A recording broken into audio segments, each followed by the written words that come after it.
Bhavat media news కి స్వాగతం. ముందుగా ముఖ్యాంశాలు.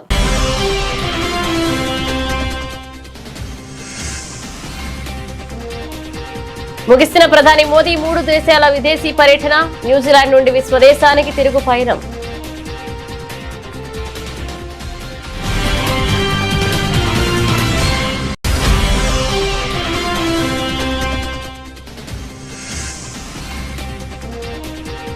ఉపాధి కల్పనకు మార్కెట్ ఎంతో కీలకం. డెహ్రాడూన్ వేదికగా కేంద్ర మంత్రి కిరణ్ రిజిజు కీలక వ్యాఖ్యలు.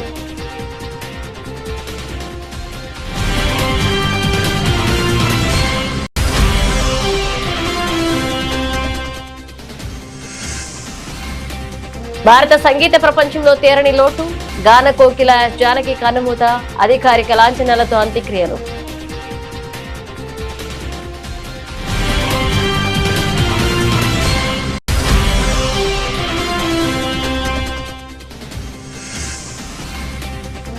తమిళనాడు రాజకీయాల్లో సరికొత్త అలజడి. వీధి లీడర్స్ తొలి కాన్ఫరెన్స్ కోసం కోయంబత్తూరుకు అన్నమలై.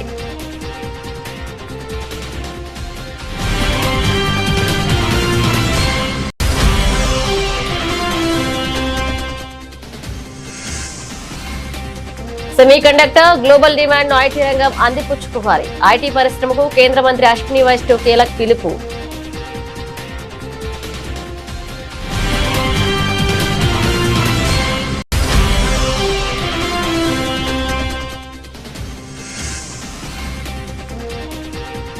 రేపు గోదావరి జిల్లాలో సీఎం చంద్రబాబు పర్యటన. ముఖ్యమంత్రి పర్యటన ఏర్పాట్లపై ఎమ్మెల్యే బండారు సమీక్ష.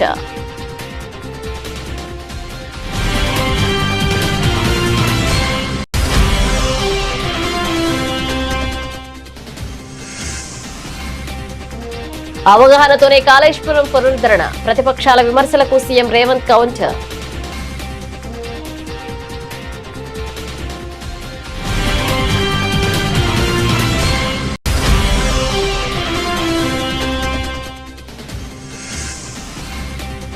జగన్ విజయ్ లాగా కొత్త పార్టీ పెట్టి చంద్రబాబు సీఎం కాలేదు. వెన్నుపోటు రాజకీయాలపై పేర్ని నాని సంచలన వ్యాఖ్యలు.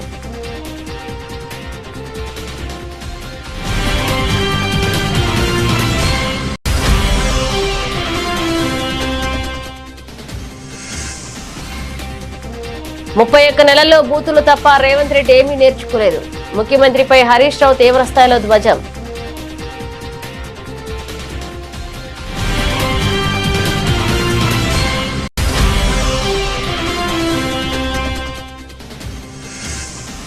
కోర్టులో విచారణ పెండింగ్ లో ఉండగానే బుల్డోజర్ల. ప్రభుత్వ భూసేకరణపై వైఎస్ఆర్సీపీ లీగల్ సెల్ తీవ్ర ఆగ్రహం.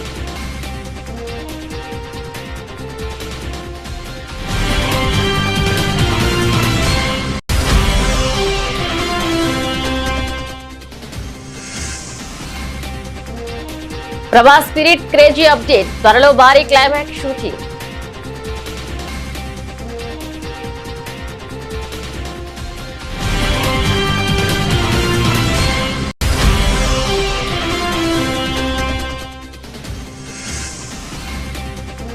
ఆకాశమే హద్దుగా పసిడి పరుగులు. అంతర్జాతీయ భౌగోళిక కారణాలతో భారీగా పెరుగుతున్న బంగారం ధరలు.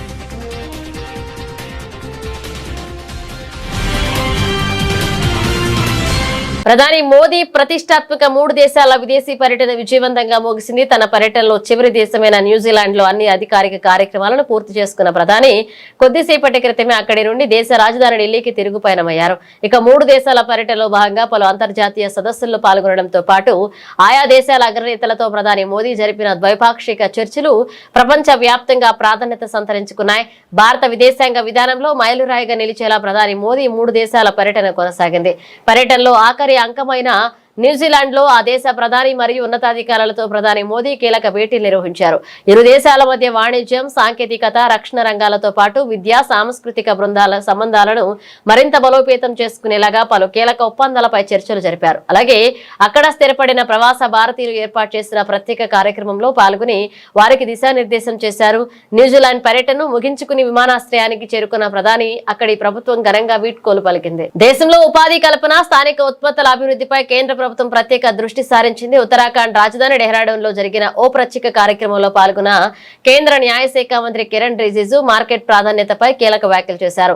ఇక సమాజంలో సరికొత్త ఉపాధి అవకాశాలను సృష్టించడానికి మరియు నిరుద్యోగతను తగ్గించడానికి ఒక పటిష్టమైన మార్కెట్ వ్యవస్థ ఎంతో అవసరమని ఆయన స్పష్టం చేశారు. ముఖ్యంగా ఉత్తరాఖండ్ రాష్ట్రానికి చెందిన అద్భుతమైన సాంప్రదాయ ఉత్పత్తులకు సరైన మార్కెటింగ్ సౌకర్యం కల్పిస్తే అది స్థానిక యువతకు పెద్ద ఎత్తున ఉపాధిని అందిస్తుందని మంత్రి పేర్కొన్నారు. और जो पारंपरिक काम से जुड़े हुए लोगों को एक प्लेटफॉर्म देने का काम करते हैं. इस बार उत्तराखंड सरकार ने बहुत अच्छा मदद किया. इसका फंडिंग हम अपना मंत्रालय से पूरा देते हैं, लेकिन यहाँ लोकल सपोर्ट उत्तराखंड सरकार ने बहुत अच्छा सपोर्ट दिया है. मैं इसलिए मुख्यमंत्री धामी जी को मैं विशेष करके धन्यवाद देता हूँ. वो खुद भी यहाँ मौजूद रहे, इससे प्रोत्साहन मिलते हैं क्योंकि देश भर से भी लोग आए हैं.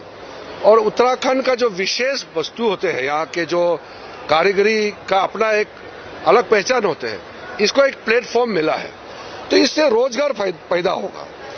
रोजगार पैदा करने के लिए मार्केट चाहिए, क्योंकि आप सामान बनाने से भी अगर आपको मार्केट नहीं मिलेंगे तो फिर आप अपने सामान को बाहर बाजार कैसे ले जाएंगे. तो ये बहुत बड़ा एक प्लेटफॉर्म हमने क्रिएट किया है. हमने इसको 2024 से शुरू किया. पहले छोटे छोटे होते थे. हमने इसको बड़ा स्तर में ले जाने का काम किया है. और ये मानसून बारिश का समय है, फिर भी यहाँ देहरादून में ये कार्यक्रम रखा है. मुझे लगता है कि मुख्यमंत्री जी का और पूरा उनके प्रशासन का सहयोग से हमारे भी पूरा टीम आए हैं. मेरे मंत्रालय के सारे वरिष्ठ अधिकारी भी सब यहाँ आए हैं. तो ये बहुत अच्छा चलेगा. భారతీయ సినీ సంగీత ప్రపంచంలో ఒక సువర్ణ అధ్యాయం ముగిసింది. తన మధుర గాత్రంతో కోట్లాది మంది హృదయాలను గెలుచుకున్న లెజెండరీ సింగర్ గానకోకిల ఎస్ జానకి కరీరు 88 సంవత్సరాల వయసున్న జానకమ్మ కర్ణాటకలోని మైసూరులో కన్నుమూశారు. ఇక రాత్రి ఆమెకు అకస్మాత్తుగా శ్వాసకోశ సమస్యలు తలెత్తడంతో కుటుంబ సభ్యులు మైసూరులోని ప్రైవేట్ ఆసుపత్రికి తరలించారు. అక్కడ చికిత్స పొందుతూ ఆమె అంతిమ శ్వాస విడిచారు. ఆమె మరణ వార్త తెలియగానే దక్షిణాది సినీ పరిశ్రమతో పాటుగా దేశ వ్యాప్తంగా ఉన్న సంగీతాభిమానులు తీవ్ర దిగ్భ్రాంతికి లోనయ్యారు. కెరీర్ లో ఏకంగా 48,000కు పైగా పాటలు పాడి రికార్డు సృష్టించారు. తెలుగు, తమిళం, కన్నడ, మలయాళంలో పాటు హిందూ, ఒడియా, ఉర్దూ, పంజాబీ, బెంగాలీ సహా దాదాపు 20 భారతీయ భాషల్లో ఆమె తన గాత్రాన్ని అందించారు. పిబి శ్రీనివాస్, ఎస్పి బాలసుబ్రహ్మణ్యం, డాక్టర్ రాజకుమార్ వంటి దిగ్గజాలతో ఆమె పాడిన డ్యూయట్ సాంగ్స్ ఎప్పటికీ ఎవర్ గ్రీన్ హిట్స్ గా నిలిచిపోతాయి. జానకమ్మ మృతి పట్ల కర్ణాటక ముఖ్యమంత్రి డికే శివకుమార్ తీవ్ర సంతాపాన్ని వ్యక్తం చేశారు. జానకికి తన కెరీర్ లో మొదటి పాటను అలాగే చివరి పాటను మైసూరులోనే పాడడం ఒక అరుదైన విషయం అంటూ ఆయన గుర్తు చేసుకున్నారు. కుటుంబ సభ్యులు ఇష్ట ప్రకారం మైసూరు నగరంలోనే ప్రభుత్వ అధికారిక లాంఛనాలతో ఆమె అంత్యక్రియలు నిర్వహిస్తామని సీఎం ప్రకటించారు. ಹೋಟೆಲ್ ಮ್ಯಾನೇಜ್ಮೆಂಟ್ ಇದೆ, ಅವಾಗ ಕರೆದು ನಿಮ್ಮ ಅಮ್ಮ ಬಂದಿದ್ದಾರೆ ನೋಡು ಅಂತ ಭೇಟಿ ಮಾಡ್ತಿದ್ರು. ಅಲ್ಲಿಂದ ಮತ್ತೆ ರೆಸೆಂಟ್ ಆಗಿ ಬಂದ್ರೆ ನನ್ನ ಮಗ ಅಲ್ಲೇ ಇದ್ದ, ಮತ್ತೆ ರೆಸೆಂಟ್ ಆಗಿ ಭೇಟಿ ಆದ. ಅವಾಗ ತುಂಬಾ ಆತ್ಮೀಯತೆಯಿಂದ ಮಾತಾಡೋರು, ಯಾವಾಗ್ಲೂ ಕಂದ ಅಂತಾನೆ ಮಾತಾಡೋದು. ನಾನು ನನ್ನ ಮೊಮ್ಮಕ್ಕಳು ನಾವು ಫ್ಯಾಮಿಲಿನ ಎಲ್ಲ ಪರಿಚಯ ಮಾಡಿಸಿದ್ದೆ ಅವರಿಗೆ, ಕರ್ಕೊಂಡೋಗಿ ಹೋಟೆಲ್ಗೆ ಹೋಗಿ ಅವಾಗ ಮಾತಾಡ್ಸಿದ್ರು. ನಿನ್ ಮೊಮ್ಮಕ್ಕಳಿಗಿಂತ ನೀನೇ ಚಂದ ಕಣೆ ಅಂತೇಳಿ ಹಗ್ ಮಾಡಿದ್ರು. ನನ್ಗೆ ಸುಮಾರು ಫೋಟೋಗಳಿದೆ ಅವ್ರ ಜೊತೆ, ಇನ್ನೂ ಇತ್ತು. ಈಗ ಇತ್ತಿದ್ಲಾಗಿ ಫೋನ್ ಮಾಡಿದ್ರೆ ರಿಸೀವ್ ಮಾಡ್ತಾ ಇರ್ಲಿಲ್ಲ, ಇಲ್ಲಾಂದ್ರೆ ಯಾವಾಗ್ಲೂ ಮಾತಾಡಿ ಇದು ಮಾಡಿದ್ರು. ಡಲ್ ಆಗಿದ್ರು, ಫೋನ್ ರಿಸೀವ್ ಮಾಡ್ತಾ ಇರ್ಲಿಲ್ಲ. ಆಮೇಲೆ ಇಲ್ಲೇ ಪಕ್ಕದ ಮನೇಲಿ ಇದ್ದೀನಿ ನೋಡಿ, ನನ್ಗೆ ಈಗ ಹೋದ್ರಾಯ್ತು, ಯಾಕೋ ಹುಷಾರಿಲ್ಲ ಅಂತ ಇದ್ದಾರೆ, ಈಗ ಹೋದ್ರಾಯ್ತು ಅನ್ಕೊಂಡು. ನಿನ್ನೆ ಪೂರ ನಾ ಬೆಳಿಗ್ಗೆ ನಿಜವಾಗ್ಲೂ ಹೇಳ್ತೀನಿ, ಸುಳ್ಳಲ್ಲ ಇದು, ಬೆಳಗ್ಗೆ ಅಮ್ಮನ ಜೊತೆ ನಾ ಕನ್ಸ್ಕೊಂಡಿದ್ದೀನಿ. Famous singer was sang more than 40,000 songs in different countries. She started the first song in Mysore, and then the last song also was in Mysore. So she told she was in Hyderabad, she loved to live in Mysore, and have a last I spoken to family member. They decided that they want to respect her with the last in Mysore itself. So we are giving her a state honor. She was being given the 4 national awards by the president of India. So 33 awards have been confirmed to her from different parts of the country. So we respect her sentiments towards her. So in future I will discuss with all my colleagues in the film industry how we can see that we can protect our country. Tamil Nadu రాజకీయాలు మరొకసారి heat ఎక్కాయి. వీధి leaders సంస్థ అధినేత K Annamalai Coimbatore చేరుకున్నారు. పొల్లాచి వేదికగా తమ సంస్థ తరపున అత్యంత ప్రతిష్టాత్మకంగా నిర్వహించబోయే మొదటి భారీ మహాసభలో పాల్గొనేందుకు ఆయన ఇక్కడికి వచ్చారు. కోయంబత్తూరు విమానాశ్రయానికి చేరుకున్న అన్నమలైకి వీధి లీడర్స్ ప్రతినిధులు, ఆయన అభిమానులు మరియు యువత భారీ సంఖ్యలో తరలి వచ్చిన ఘన స్వాగతం పలికారు. పొల్లాచిలో జరగబోయే ఈ తొలి కాన్ఫరెన్స్ ద్వారా రాష్ట్ర రాజకీయాల్లో సరికొత్త అడుగులు వేసేందుకు అన్నమలై సిద్ధమవుతున్నారు. యువత నాయకత్వ లక్షణాలు పెంపొందించడం, సమాజంలో మార్పు తీసుకురావడమే లక్ష్యంగా అన్నమలై నేతృత్వంలో వీధి లీడర్స్ సంస్థ ఏర్పాటైంది. ఈ ఆర్గనైజర్ స్థాపించిన తర్వాత నిర్వహిస్తున్న మొదటి రాష్ట్ర స్థాయి సదస్సు కావడంతో పొల్లాచిలో భారీ ఏర్పాట్లు చేశారు. ఈ తొలి కాన్ఫరెన్స్ వేదికగా తమిళనాడు ప్రస్తుత సామాజిక రాజకీయ పరిస్థితులపై అన్నమలై ఎలాంటి కీలక ప్రసంగం చేయబోతున్నారు, యువతకు ఎలాంటి దిశానిర్దేశం చేయనున్నారు అనే అంశంపై ఇప్పుడు సర్వత్రా ఆసక్తి నెలకొంది.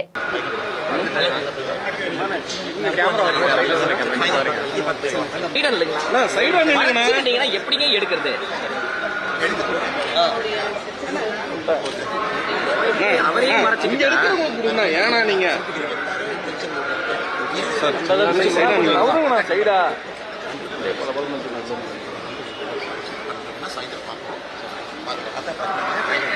நான் ரெண்டு வார்த்தை பேசிட்டு போயிருந்தா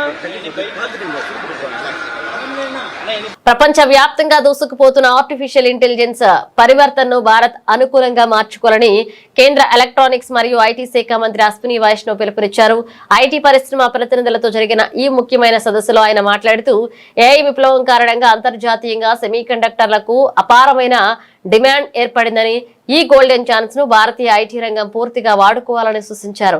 టెక్నాలజీ రంగంలో వస్తున్న ఈ చారిత్రాత్మక మార్పుల మధ్య గ్లోబల్ మార్కెట్ లో డిజైన్, మ్యానుఫ్యాక్చరింగ్ మరియు సప్లై చైన్ లో భారతదేశాన్ని ఒక అగ్రగామిగా నిలబెట్టేందుకు ఐటీ పరిశ్రమ మరింత చొరవ చూపాలని మంత్రి ఆకాంక్షించారు. Railway products manufacturer and exporter in the recent times, following Honorable Prime Minister Shri Narendra Modi ji's Make in India program, many of the railway components, especially the complex electronics and the propulsion systems, which are the heart of any railway system, these are now designed in India, manufactured in India and exported to countries like France, Germany, Switzerland, Italy, Poland, US and now even Japan. So this is a major achievement for our country, and the quality of many of these components has come out to be really world class, and that is the only way to establish our country in the global market. Making sure that the design focus is there, quality focus is there, and whatever supply chain is there, that supply chain should be properly aligned with the quality goals. That is the way we are working. Today morning we also had a very good round table with the IT industry, where we focused on the way semiconductor industry is growing in India and that huge demand for semiconductor design. That demand, how the IT industry can fill up, especially when the AI transition is happening. So during that AI transition, we have to look at the new opportunities. So new opportunities are coming in AI, new opportunities are coming in AI solutions, which is AI application based products, and in semiconductor design and in other electronics design areas. So this is what the IT industry has taken a proper cognizance of this. They will be working with the IT, they will be working with the semiconductor industry to make sure that new opportunities come for the students. And as you are aware, we have provided the world's latest EDA tools to 315 universities in the country, so that students can learn the semiconductor design in real practical way, not theoretical way, but real practical way. And the results have been very good. More than 70,000 students have been trained so far, and they are getting good opportunities. So today that IT industry thing also worked out well. Godavari delta అభివృద్ధి, రైతాంగ సంక్షేమానికి ముఖ్యమంత్రి చంద్రబాబు నాయుడు చేపడుతున్న కార్యక్రమాలు చారిత్రాత్మకమని, ఈ నెల 13న జరిగే CM పర్యటనను విజయవంతం చేయాలని కొత్తపేట ఎమ్మెల్యే బండారు సత్యానందరావు పిలుపునిచ్చారు. ఇక ఆదివారం రావులపాలెంలోని క్యాంప్ కార్యాలయంలో నిర్వహించిన మీడియా సమావేశంలో ఆయన మాట్లాడారు. గోదావరి డెల్టాకు జీవనాడి లాంటి సరార్దర్ కాటన్, ధవళేశ్వరం బ్యారేజీ గేట్లు మరమ్మతులు మరి పూర్తిగా బ్యారేజీని బాగా పనిచేసేలా చేయాలనే ఆలోచనతోటి జీవనాడి లాంటి ధవళేశ్వరం బ్యారేజీ ఆధునీకరణ పనులు చేపట్టడానికి చంద్రబాబు నాయుడు గారు రేపు కొత్తపేట నియోజకవర్గం బొబ్బర్లంక గ్రామం వద్ద ఉన్న పిచ్చుకలంకలో రైతులతో ముఖాముఖి కార్యక్రమం, బ్యారేజీ గేట్ల యొక్క మరమ్మతులో ప్రారంభ కార్యక్రమం చేపట్టడం చాలా అభినందనీయమైన విషయంగా తెలియజేస్తూ ఉన్నాను. ఇది గోదావరి డెల్టా రైతాంగానికి, సెంట్రల్ డెల్టా, కోనసీమ ప్రాంతం, ఈస్టర్న్ డెల్టా, వెస్టర్న్ డెల్టా, ఉభయ గోదావరి జిల్లాల్లోని 10.5 లక్షల ఎకరాల భూములకు సాగునీరు అందివ్వడానికి కానీ, మురుగునీరు పారుదల వ్యవస్థని ఉపయోగపడడానికి కానీ ఈ యొక్క కార్యక్రమం ఎంతో దోహదపడుతుందని తెలియజేస్తూ ఉన్నాను. వరదల నియంత్రణ సమయంలో కానీ లేదా కాలువలకు నీటి విడుదల విషయంలో కానీ బ్యారేజ్ యొక్క ప్రాముఖ్యత చాలా ముఖ్యమైనది. అటువంటిది 2014లో ఆనాడు చంద్రబాబు నాయుడు గారు ముఖ్యమంత్రిగా ఉండగానే 63 గేట్లను ఆనాడు ఆధునీకరించడం జరిగింది. 2014 తర్వాత ఈనాడు 2026లో ఉన్నాం. ఇంతవరకు మళ్ళా దాని మీద ఎవరు గత ప్రభుత్వంలో జగన్మోహన్ రెడ్డి గారి ప్రభుత్వంలో వైసీపీ పాలనలో కనీసం గేట్లు మరమ్మతులు చేయడానికి కానీ, ఆయిల్స్ గ్రీజు లాంటివి ఉపయోగించడానికి కానీ, బ్యారేజీ నిర్వహణకు సంబంధించినటువంటి విషయాల్లో కానీ పూర్తిగా నిర్లక్ష్యానికి గురైంది. దానివల్ల ఎప్పటికప్పుడు చేపట్టవలసిన ఓఎండ్ఎం కార్యక్రమాలు, ఆపరేషనల్ మెయింటెనెన్స్ కార్యక్రమాలు చేపట్టకపోవడం వల్ల బ్యారేజ్ యొక్క 10 సంవత్సరాల కాలంలో అనేక రకాలుగా ఇంకా ఎక్కువ నష్టపోయింది. ఈనాడు వాటన్నిటిని కూడా సత్వరం భవిష్యత్తులో ఇబ్బందులు. రాష్ట్రంలో కాళేశ్వరం సహా ఇతర సాగునీటి ప్రాజెక్టుల పునరుద్ధరణపై ముఖ్యమంత్రి రేవంత్ రెడ్డి కీలక స్పష్టత ఇచ్చారు. హెచ్ఆర్డీఏలో బోధి పెవిలియన్ లో నిర్వహించిన మీడియా సమావేశంలో మాట్లాడిన ఆయన ప్రాజెక్టుల పునరుద్ధరణ విషయంలో ప్రభుత్వం అత్యంత బాధ్యతాయుతంగా శాస్త్రీయంగా ముందుకెళ్తుందని స్పష్టం చేశారు. ప్రాజెక్టుల భద్రత పునరుద్ధరణ కోసం ఏర్పాటు చేసిన అంతర్జాతీయ, జాతీయ స్థాయి నిపుణుల కమిటీలతో పాటుగా నేషనల్ డ్యామ్ సేఫ్టీ అథారిటీ ఇచ్చిన సిఫారసులను, సూచనలను రాష్ట్ర ప్రభుత్వం తూచా తప్పకుండా పాటిస్తుందన్నారు సీఎం రేవంత్ రెడ్డి. ఈ ఫైనల్ రిపోర్ట్ 365 పేజీలు ఉంది టోటల్ గా. ఈ 365 పేజీలలో ప్రతి పేజీలో ఉంది. నేను కొంత సారాంశం చెప్తా, మీకు ఈ కాపీలను కూడా మీకు అందజేస్తా. ఫైనల్ రిపోర్ట్ 24 ఏప్రిల్ 2025 నాడు ఫైనల్ రిపోర్ట్ ఇచ్చారు. వివిధ పరీక్షలు క్షేత్రస్థాయిలో నిపుణులు పరిశీలించిన అనంతరం ఎన్డీఎస్ఏ తుది నివేదిక ఇచ్చింది. అందులో మేడిగడ్డ, అన్నారం, సుందిల్ల బ్యారేజ్ నీటి నిల్వకు అనుకూలం కావని తేల్చి చెప్పింది. పేజీ నెంబర్ 346 పేజీలో మేడిగడ్డ బ్యారేజ్ 7వ బ్లాక్ నష్టం వల్ల బ్యారేజ్ నుంచి నీటి మళ్లింపు పనికి రాకుండా పోయింది. ఈ నివేదికలో 346 పేజీల స్పష్టంగా 7th బ్లాక్ డ్యామేజ్ అవ్వడం వల్ల నీటిని నింపడం గాని, నీటిని మళ్లించడం గాని కుదరదు. దీనివల్ల మొత్తం ఎంటైర్ మేడిగడ్డ బ్యారేజ్ దెబ్బతిన్నదని చెప్పింది. 352 పేజీలో అన్నారం బ్యారేజ్ తీవ్రంగా దెబ్బతిన్నది, నీటి మళ్లింపు సురక్షితం కాదని చెప్పింది. 356 పేజీలో సుందిల్ల బ్యారేజ్ తీవ్రంగా దెబ్బతిన్నందున నీటిని మళ్లించడం సురక్షితం కాదని చెప్పింది. ఫైనల్ గా ఎగ్జిక్యూటివ్ సమ్మరీలో 17th పాయింట్ 3 బ్యారేజీలు తీవ్ర నష్టాలను క్రోడీకరించింది. సమగ్ర పునరుద్ధరణ డిజైన్ అవసరమని స్పష్టం చేసింది. మొత్తం బ్యారేజ్ పటిష్టత, భద్రతపై సమగ్ర అంచనా వేసి ఇప్పుడున్న దుస్థితిని అరికట్టడానికి తక్షణ స్థిరీకరణ చర్యలను కూడా సిఫార్సు చేసింది ఇందులోనే. అంటే దీన్ని 3 బ్యారేజీలు నీళ్లు నింపడానికి కుదరదు. ఈ బ్యారేజీల నిర్మాణంలో చాలా లోపాలు ఉన్నాయి. వీటిని సరిదిద్దడానికి కూడా వాళ్ళు ఒక స్ట్రక్చరల్ గా సజెషన్స్ ఇచ్చారు. ఏ విధంగా నిపుణులు అపాయింట్ చేయాలి, ఏ సంస్థలతో భూసార పరీక్షలు చేయించాలి, ఏ సంస్థల ద్వారా ఈ ప్రాజెక్టు యొక్క నాణ్యతను ఏ రకంగా చేయాలనో వాళ్ళు కంప్లీట్ గా ఇచ్చారు. చివరిగా ఇంకే మాట ఏమన్నారు, పునరుద్ధరణ డిజైన్లు, రిపేర్లు, ఇతర పనులన్నీ ఎన్డీఎస్ఏ లేదా సిడబ్ల్యూసి రాష్ట్ర రాజకీయాల్లో కూటమి ప్రభుత్వం మరియు వైఎస్ఆర్సీపీ నేతల మధ్య మాటల యుద్ధం ముదిరింది. గత చరిత్రను వైస్రాయ్ హోటల్ ఎపిసోడ్ ను గుర్తు చేస్తూ వైఎస్ఆర్ కాంగ్రెస్ పార్టీ సీనియర్ నేత మాజీ మంత్రి పేర్ని నాని ముఖ్యమంత్రి చంద్రబాబుపై తీవ్ర స్థాయిలో విరుచుకుపడ్డారు. తెలుగుదేశం పార్టీ వ్యవస్థాపకులు నందమూరి తారక రామారావు గారిని గద్దెదించిన వైనంపై పేర్ని నాని వరుస ప్రశ్నల వర్షం కురిపించారు. చంద్రబాబు ఏనాడు సొంతంగా పార్టీ పెట్టి అధికారంలోకి రాలేదని, నాడు ఎన్టీఆర్ ను పక్కన పెట్టే ముఖ్యమంత్రి ఎలా అయ్యారంటూ సంచలన ఆరోపణలు గుప్పించారు. వినపట్ల చిన్నగా మాట్లాడతాను మీరు జగన్మోహన్ రెడ్డి గారు తల్లిని ఓట్ల కోసం ఏం చేస్తారు?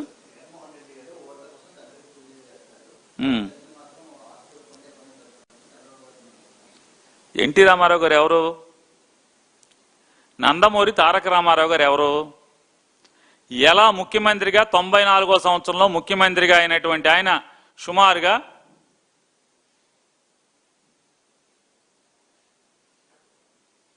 200 పైచీలకు సీట్లు అనుకుంటా, 26 కాంగ్రెస్కి వచ్చినట్టున్నాయి, అంతే కదండి?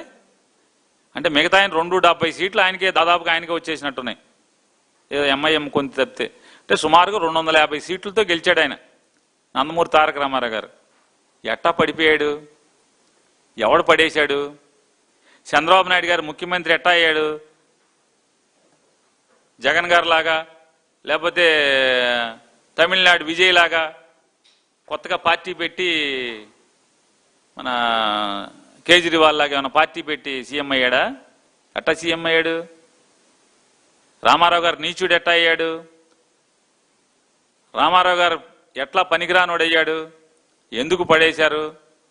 రామారావు గారు బ్యాంక్ అకౌంట్లన్నీ ఎందుకు కోర్టులో సీజ్ చేసి ఆ అకౌంట్లన్నీ లాక్కున్నారు? బసవతారకం హాస్పిటల్ ఎవరిదది? వీళ్ళెట్ట లాక్కున్నారు? నారా చంద్రబాబు నాయుడు గారికి సంబంధం? ఇప్పుడు కాదు, రామారావు గారు బతికుండంగా మాట్లాడుతున్నా. ఇవాళంటే కోడలు చేసుకున్నారు కాబట్టి ఇచ్చేసి మా ఇయ్యం కూడా ఉన్నాడని చెప్తాడు. ఇవాళ సోకు కాదు, ఆ రోజున ఎందుకు రామారావు గారి పార్టీని లాక్కున్నారు, పదవి లాక్కున్నారు? ఏమైందని అడుగుతున్నాను. ఇవాళ దండెందుకు వేస్తున్నారు? ఆ రోజు రామారావు గారిని పడేసిన కొత్తలో తెలుగుదేశం పార్టీ ఆఫీసులో రామారావు గారి ఫోటోలు లేకుండా ఎందుకు పోయినాయి? ఆఖరికి తెలుగుదేశం పార్టీ సభ్యత్వ పుస్తకాల మీద కూడా రామారావు బొమ్మ లేకుండా ఎందుకు పోయింది? రాష్ట్రంలో కాళేశ్వరం ప్రాజెక్టు రీడిజైనింగ్ నిర్వహణపై అధికార కాంగ్రెస్ ప్రతిపక్ష బీఆర్ఎస్ మధ్య పొలిటికల్ వార్ పీక్స్ కు చేరింది. ముఖ్యమంత్రి రేవంత్ రెడ్డిపై బీఆర్ఎస్ సీనియర్ నేత మాజీ మంత్రి హరీష్ రావు తీవ్ర స్థాయిలో విరుచుకుపడ్డారు. రేవంత్ రెడ్డి అధికారంలోకి వచ్చి ఇన్ని నెలలు గడుస్తున్నా బూతులు మాట్లాడడం తప్ప ప్రాజెక్టులపై కనీస అవగాహన విషయం నేర్చుకోలేదని దుయ్యబడ్డారు. కాళేశ్వరం ప్రాజెక్టు సాంకేతికతపై సీఎం చేస్తున్న వ్యాఖ్యలు ఆయన అజ్ఞానాన్ని సూచిస్తున్నాయంటూ హరీష్ ఎద్దేవా చేశారు. మేడిగడ్డ గేట్లు మూయకుండా కన్నేపల్లి దగ్గర నీటిని ఎట్లా ఎత్తుతావు అని మాట్లాడతాడు. నాకు జాలి కలుగుతుంది నేను చూస్తుంటే. ముఖ్యమంత్రిగా నువ్వు 31 నెలలు పూర్తి చేసుకున్నా కన్నేపల్లి పంప్ హౌస్ నుంచి మేడిగడ్డ బ్యారేజ్ గేట్లు మూయకుండా నీళ్లు ఎలా ఎత్తాలో కూడా అవగాహన నువ్వు పెంచుకోవడం మీద నిన్ను చూస్తే నాకు జాలేస్తూ ఉంది. ఇన్ఫ్యాక్ట్ మీరు నిన్న గమనించిందో లేదో, ఈయన మాట్లాడగానే ఉత్తమ్ కుమార్ రెడ్డి మైక్ తీసుకున్నాడు మధ్యలో. ఈయన తప్పు మాట్లాడిండని ఉత్తమ్ కుమార్ రెడ్డికి బుర్ర వెలిగింది. మధ్యలో ఆయన మైక్ తీసుకొని ఉత్తమ్ కుమార్ రెడ్డి గారు ఈయన తప్పును సరిచేసే ప్రయత్నం చేసిండు. అందుకే నేను జాలి కలుగుతుంది రేవంత్ రెడ్డి మీద అన్న. 31 నెలలు ముఖ్యమంత్రిగా పనిచేసినాక కూడా విషయ పరిజ్ఞానం పెంచుకోలే, బూతులు తప్ప నీకు విషయ పరిజ్ఞానం పెరగలే. ఆయన ఉత్తమ్ కుమార్ రెడ్డి గారు నిన్న మైక్ తీసుకొని మధ్యలో రేవంత్ రెడ్డి తప్పు మాట్లాడంగానే అఫ్కోర్స్ ఫ్రీ ఫ్లోలో కూడా కన్నెపల్లి మోటార్లు ఎత్తుతాం, కన్నెపల్లి మోటార్లు స్టార్ట్ చేస్తాం, నీళ్ళు ఎత్తుతాం, కానీ మరి మీద అన్నారం సుందిల గేట్లు ముయ్యాలి కదా అని ఆయన సరి చేసే ప్రయత్నం చేసిండు. ఇప్పుడు విషయం సింపుల్. 93.5 మీటర్ల ఎత్తులో కన్నెపల్లి పంప్ హౌస్ మోటార్లు నడుస్తాయి. గోదావరిలో 1,00,000 క్యూసెక్కుల వరద పోతా ఉంది. 1,00,000 క్యూసెక్కుల వరద పోయినప్పుడు దాని లెవెల్ 97 మీటర్లు ఉంటాయి. అంటే గేట్లు తెరిచి ఉన్న 97 మీటర్ల ఎత్తులో గోదావరి నది ప్రవహిస్తూ ఉంది. నీకు కావాల్సింది 93.5 మీటర్లు మాత్రమే. కావలసిన నీళ్లు ఉన్నది, కావలసిన ఎత్తు హెడ్ రెడీగా ఉన్నది, మోటార్లు ఒత్తు నీళ్ళు వస్తాయి బయట. ఈ విషయాన్ని నేను కాదు, రిటైర్డ్ ఇంజనీర్లు కూడా చాలా స్పష్టంగా తమ లేఖలో రిటైర్డ్ ఇంజనీర్లు కూడా చెప్పడం జరిగింది. ఏం చెప్పిండ్రు? ప్రస్తుతం గేట్లు తెరిచి ఉన్న పరిస్థితుల్లో వరద నీటి మట్టం సుమారు 97.5 మీటర్లు. ఈ హెడ్ ఆధారంగా కన్నేపల్లి పంప్ హౌజు రోజుకు 3 టీఎంసీల వరకు నీటిని లిఫ్ట్ చేసే సామర్థ్యం కలిగి ఉంది. ఈ లెటర్ చదివినాకనన్నా సోయి రావాలి కదా నీకు. ఆ ఉత్తమ్ కుమార్ రెడ్డికి వచ్చిన సోయి అన్నా నీకు రాకపోయా. రాష్ట్రంలో ప్రభుత్వ భూసేకరణ ప్రక్రియ తీవ్ర వివాదాస్పదంగా మారింది. జనవరి 8న ప్రభుత్వం ఇచ్చిన భూసేకరణ నోటిఫికేషన్ ను సవాల్ చేస్తూ రైతులు ఆశ్రయించిన కేసులో హైకోర్టులో తుది విచారణ పెండింగ్ లో ఉండగానే క్షేత్రస్థాయిలో బుల్డోజర్లు పంపడంపై వైఎస్ఆర్ కాంగ్రెస్ పార్టీ తీవ్ర స్థాయిలో మండిపడింది. ప్రభుత్వ చర్యలు పూర్తిగా న్యాయ విరుద్ధమని, రైతులను బెదిరించి భూములు లాక్కుంటుందని YSRCP state legal cell president M Manohar Reddy సంచలన ఆరోపణలు చేశారు. ఈ సేకరణ ప్రక్రియలో నిబంధనలు ఎలా తొంగలో తొక్కారో ఆయన లీగల్ పాయింట్లతో సహా మీడియా ముందు ఎండగట్టారు. కొద్దిపాటి భూమిని, దానిపైన ఆధారపడుతున్న కుటుంబాలను, అదే భూమిలో పంట పండించుకొని తమ పిల్లలు చదివించుకుంటున్న భూమిని లాక్కోవడం అనేది అత్యంత దుర్మార్గమైన విషయం. పంట సాగులో ఉండగానే చూసాం, నిన్న జొన్న తోటలు ఉన్నాయి, అరటి చెట్లు ఉన్నాయి. అవి సాగులో ఉండగానే బుల్డోజర్లను పెట్టి, వందల మందిని పోలీసులను పెట్టి రైతులను ఈడ్ చేసి వాటిని ధ్వంసం చేస్తుంటే వాళ్ళ ఆర్తనాదాలు ఎంత భయంకరంగా ఉన్నాయో నిన్న మనం చూసాం. ఒకసారి ఆ వీడియోలు మరోసారి చూద్దాం.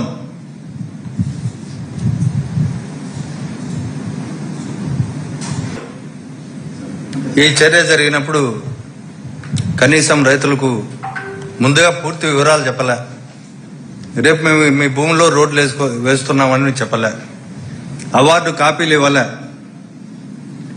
ఏ భూమి ఎంత ధరకు నిర్ణయించారో చెప్పలే. పంటలకు ఎంత పరిహారం ఇస్తారో కూడా చెప్పలే. రైతులను కోర్టులను ఆశ్రయిస్తారేమనే ఉద్దేశంతో వర్కింగ్ డేస్ లో కాకుండా శని ఆదివారాలను ఎంచుకొని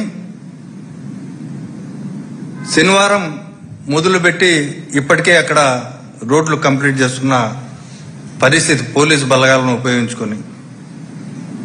ఇది పక్కా వ్యూహంతోనే చేశారు, శని ఆదివారాలను ఎంచుకోవడం. కాబట్టి ఇది చట్టబద్ధమైన భూసేకరణ లేక వీకెండ్ చూసుకొని ప్రభుత్వం చేసిన భూ కబ్జానా అనేది మనం చూసుకోవాలి. ఇంకొక తమాషా విషయం ఏమంటే, అసలు చాలా సీరియస్ గా ఉన్న విషయం, ఈ భూసేకరణకు సంబంధించి హైకోర్టులో ఒక writ petition pending. Pan India star Prabhas సంచలన దర్శకుడు సందీప్ రెడ్డి వంగ కాంబినేషన్ లో రాబోతున్న భారీ చిత్రం స్పిరిట్. ఇక పవర్ఫుల్ కాప్ స్టోరీగా తెరకెక్కుతున్న ఈ సినిమా అప్డేట్ కోసం ప్రపంచ వ్యాప్తంగా ఉన్న ప్రభాస్ ఫ్యాన్స్ ఎంతో ఆసక్తిగా ఎదురు చూస్తున్నారు. అయితే ఈ క్రమంలోనే చిత్రం తదుపరి షెడ్యూల్ కు సంబంధించిన ఒక ఆసక్తికరమైన వార్త ఫిలిం నగర్ వార్తల్లో హల్చల్ చేస్తోంది. సాధారణంగా సినిమా చివర్లలో తీసే హై వోల్టేజ్ క్లైమాక్స్ ఎపిసోడ్ దర్శకుడు సందీప్ రెడ్డి వంగ రాబోయే షెడ్యూల్లోనే చిత్రీకరించేందుకు ప్లాన్ చేస్తున్నట్లుగా తెలుస్తుంది. ఈ కీలక షెడ్యూల్లో హీరో ప్రభాస్ తో పాటుగా ప్రధాన నటీనటులందరూ పాల్గొనబోతున్నట్లుగా సమాచారం. పసిడి ప్రియులకు షాకింగ్ న్యూస్. బంగారం ధరలు రోజు రోజుకు సరికొత్త రికార్డులను సృష్టిస్తున్నాయి. అంతర్జాతీయ భౌగోళిక రాజకీయ కారణాల నేపథ్యంలో ప్రపంచ మార్కెట్లో బంగారానికి డిమాండ్ విపరీతంగా పెరిగిపోయింది. దీని ప్రభావం దేశీయ మార్కెట్లపై స్పష్టంగా కనిపిస్తుంది. తెలుగు రాష్ట్రాల్లోని ప్రధాన నగరాలైన హైదరాబాద్, విజయవాడలలో బంగారం ధరలు ఆకాశాన్ని తాకుతున్నాయి. తాజాగా గుడ్ రిటర్న్స్ వెబ్సైట్ అందించిన వివరాల ప్రకారం ఆదివారం ఉదయం మార్కెట్ ప్రారంభ సమయానికి పసిడి ధరలు ఏ స్థాయిలో ఉన్నాయో ఇప్పుడు చూద్దాం. గ్లోబల్ మార్కెట్ లో చోటు చేసుకుంటున్న పరిణామాల వల్ల సురక్షిత పెట్టుబడులే భావించే బంగారం వైపు ఇన్వెస్టర్లు మొగ్గు చూపుతున్నారు. ఫలితంగా ఆదివారం ఉదయం 6 గంటల సమయానికి హైదరాబాద్, విజయవాడ మార్కెట్లలో 24 క్యారెట్ల 10 గ్రాముల స్వచ్ఛమైన పసిడి ధర ఏకంగా 1,44,330 రూపాయలుగా నమోదైంది. మరోవైపు సామాన్యులు ఎక్కువగా కొనుగోలు చేసే 22 క్యారెట్ల 10 గ్రాముల బంగారం ధర, ఆర్నమెంటల్ బంగారం ధర 1,32,300 రూపాయల వద్ద కొనసాగుతుంది. వెండి ధరలు కూడా ఇదే బాటలో పయనిస్తున్నాయి. బులెటిన్ ముగించే ముందు హెడ్లైన్స్ మరోసారి.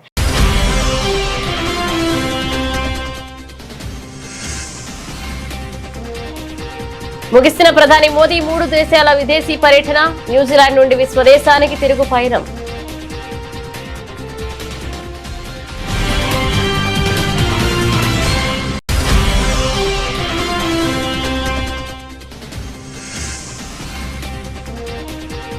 ఉపాధి కల్పనకు మార్కెట్ ఎంతో కీలకం. డెహ్రాడూన్ వేదికగా కేంద్ర మంత్రి కిరణ్ రిజిజు కీలక వ్యాఖ్యలు.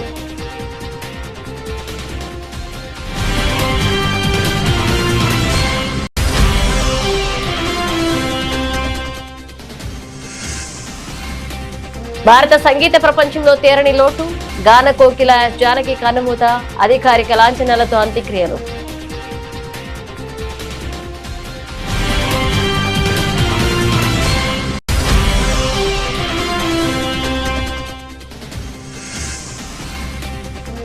తమిళనాడు రాజకీయాల్లో సరికొత్త అలజడి. వీధి లీడర్స్ తొలి కాన్ఫరెన్స్ కోసం కోయంబత్తూరుకు అన్నమలై.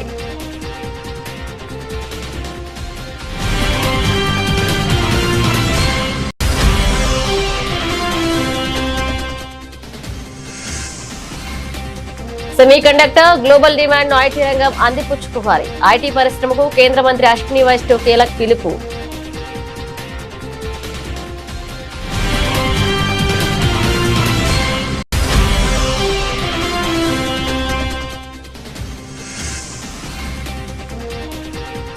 రేపు గోదావరి జిల్లాలో సీఎం చంద్రబాబు పర్యటన. ముఖ్యమంత్రి పర్యటన ఏర్పాట్లపై ఎమ్మెల్యే బండారు సమీక్ష.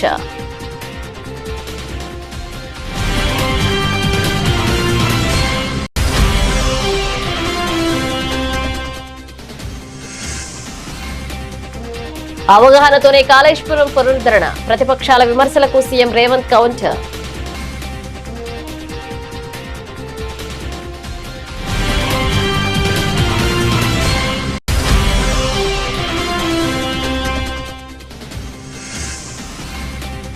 జగన్ విజయ్ లాగా కొత్త పార్టీ పెట్టి చంద్రబాబు సీఎం కాలేదు. వెన్నుపోటు రాజకీయాలపై పేర్ని నాని సంచలన వ్యాఖ్యలు.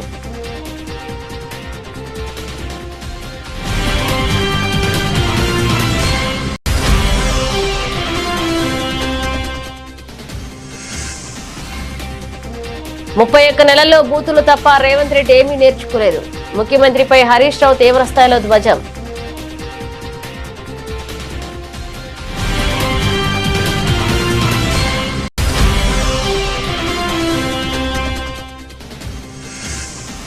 కోర్టులో విచారణ పెండింగ్ లో ఉండగానే బుల్డోజర్ల. ప్రభుత్వ భూసేకరణపై వైఎస్ఆర్సీపీ లీగల్ సెల్ తీవ్ర ఆగ్రహం.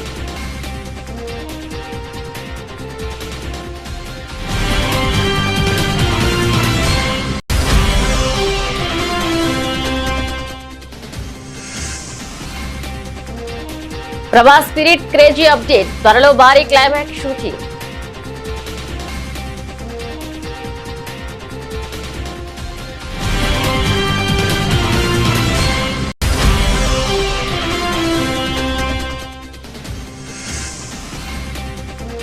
ఆకాశమే హద్దుగా పసిడి పరుగులు.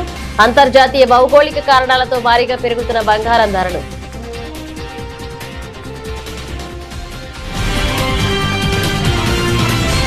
ఇవి బులెటిన్ అప్డేట్స్. మరిన్ని అప్డేట్స్ తో మళ్ళీ కలుద్దాం.